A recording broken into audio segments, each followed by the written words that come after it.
ఈనాటి మన విశ్లేషణకు స్వాగతం. అన్నీ ఉండి కూడా కేవలం అహంకారం వల్ల సర్వస్వాన్ని కోల్పోయిన సుందర్పూర్ అడవికి చెందిన ఒక అద్భుతమైన కథను ఈరోజు మనం మాట్లాడుకోబోతున్నాం. స్వార్థం ఎంతటి మూల్యాన్ని వసూలు చేస్తుందో ఈ కథ చాలా స్పష్టంగా, ఆసక్తికరంగా చెబుతుంది. ఇంకెందుకు ఆలస్యం, వెంటనే మొదలు పెడదాం. గర్వం ఎవరినైనా నాశనం చేస్తుంది. ఇదొక పచ్చి నిజం కదూ. అన్నీ సాధించినా సరే తన అహంకారం వల్ల తనను తానే నాశనం చేసుకున్న ఒక బొప్పాయి చెట్టు నాటకీయమైన కథకి ఈ మాటలు అద్దం పడతాయి. మొదటి భాగం విచారంలో ఉన్న బొప్పాయి చెట్టు. కథ మొదట్లో మన ప్రధాన పాత్ర అయిన ఈ బొప్పాయి చెట్టు చాలా అభద్రతాభావంతో ఎప్పుడూ ఏడుస్తూ, బాధపడుతూ ఉండేది. అసలు ఆ బాధకు కారణమేంటో తెలుసా? అడవిలోని మిగతా చెట్లను ఒక్కసారి గమనిద్దాం. మామిడి, జామ చెట్లు పండ్లతో చాలా బిజీగా ఉంటే, మర్రి, రావి చెట్లు పక్షులకు చల్లని నీడను, చక్కని ఆశ్రయాన్ని ఇస్తున్నాయి. కాని ఈ బొప్పాయి చెట్టు పరిస్థితి మాత్రం భిన్నం. సన్నని ఆకులతో, కనీసం ఒక్క పండు కూడా లేకుండా ఒంటరిగా ఉండిపోయింది. మిగతా చెట్లకున్న ఏ ప్రత్యేకతలు తనకు లేకపోవడం వల్లే బొప్పాయికి అంతటి న్యూనతాభావం ఏర్పడింది. పాపం కదూ. ఈ క్రమంలోనే రింజిం అనే ఒక అందమైన పక్షి గూడు కట్టుకోవటానికి మన బొప్పాయి చెట్టు ఆహ్వానించింది. కాని దానికి నిరాశ ఎదురైంది. ఆ పక్షికి కావలసింది దట్టమైన నీడ, తోటి పక్షుల సహవాసం. కాని మన బొప్పాయి చెట్టు దగ్గరున్నవి సన్నని ఆకులు మాత్రమే కదా. ఆ పక్షి ఎంతో సున్నితంగా ఆ ఆహ్వానాన్ని తిరస్కరించేసరికి బొప్పాయి చెట్టు తట్టుకోలేక తీవ్రమైన నిరాశతో కన్నీరు పెట్టుకుంది. ఆ సమయంలో ఒక వృద్ధ మామిడి చెట్టు ఎంతో విజ్ఞతతో ఒక మాట చెప్పింది. "నువ్వు బొప్పాయివి అని ముందు అంగీకరించు, నీ సమయం వచ్చే వరకు వేచిచూడు" అని. సహనం గురించి ఇచ్చిన ఈ అద్భుతమైన సలహా మన కథానాయకుడి భవిష్యత్తు పరివర్తనకు ఎంతగానో పునాదివేసింది. ఇక రెండో భాగం అహంకారం తెచ్చిన ఫలితం. ఆ పెద్ద మామిడి చెట్టు చెప్పినట్టే జరిగింది. కాని అది ఆ బొప్పాయి మనస్తత్వంపై ఎలాంటి వినాశకరమైన ప్రభావాన్ని చూపిందో ఇప్పుడు మనం చూద్దాం. చూస్తుండగానే కాలం మారిపోయింది. బొప్పాయి చెట్టు నిండా పెద్ద పెద్ద తియ్యని పండ్లు కాశాయి. అయితే అసలు సమస్య ఇక్కడే మొదలైంది. అప్పటిదాకా ఉన్న అభద్రతాభావం పోయి ఆ స్థానంలో భయంకరమైన అహంకారం వచ్చి చేరింది.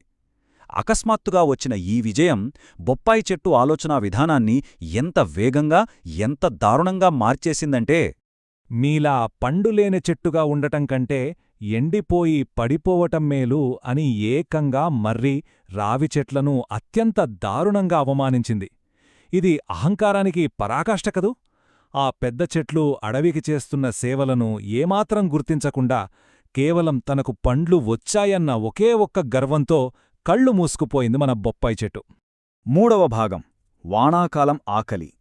సుందర్పూర్ అడవిలో అకస్మాత్తుగా భారీ వర్షాలు మొదలవడంతో సాఫీగా సాగుతున్న మన కథ ఊహించని విధంగా ఒక చీకటి మలుపు తీసుకుంటుంది.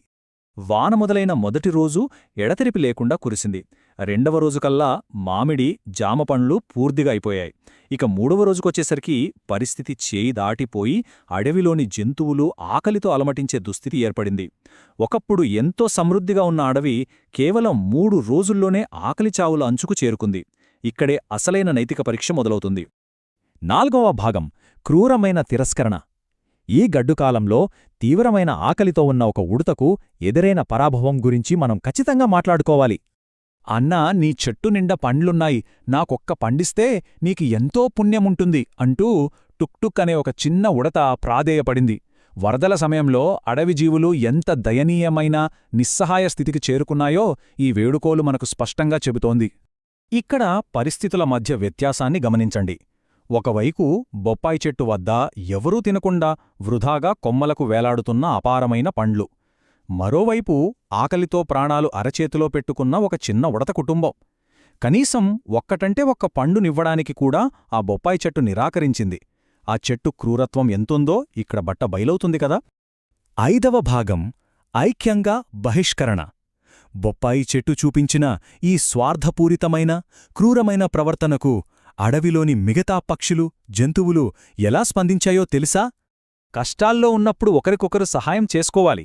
ఏదేమైనా ఎవరూ ఆ బొప్పాయి పండు తినకూడదు అని అడవిలోని పక్షులు, జంతువులన్నీ ఏకగ్రీవంగా తీర్మానించుకున్నాయి.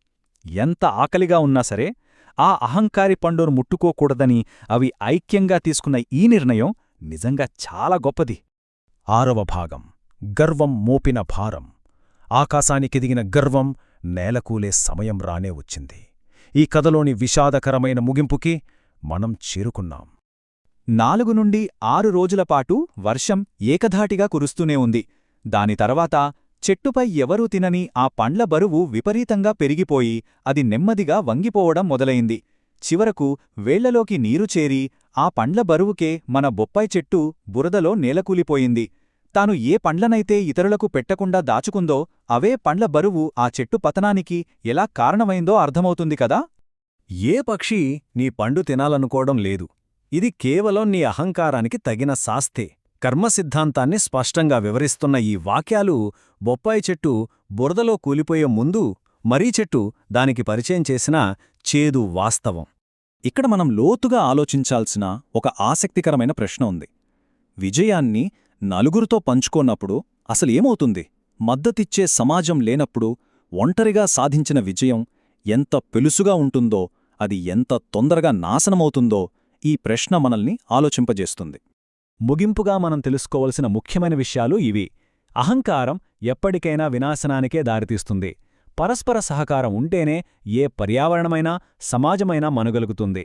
తోటివారికి సహాయపడని ఏ సంపదైనా ఏ విజయమైనా పూర్తిగా అర్ధరహితం. ముగించే ముందు మీకందరికొక చిన్న ప్రశ్న: సమాజంతో పంచుకోలేని విజయం నిజంగా విజయమేనా, లేక అది కేవలం పతనం కోసం మనం మోస్తున్న భారమా? ఒక్కసారి ఆలోచించండి. ఈనాటి విశ్లేషణలో నాతో పాటున్నందుకు ధన్యవాదాలు.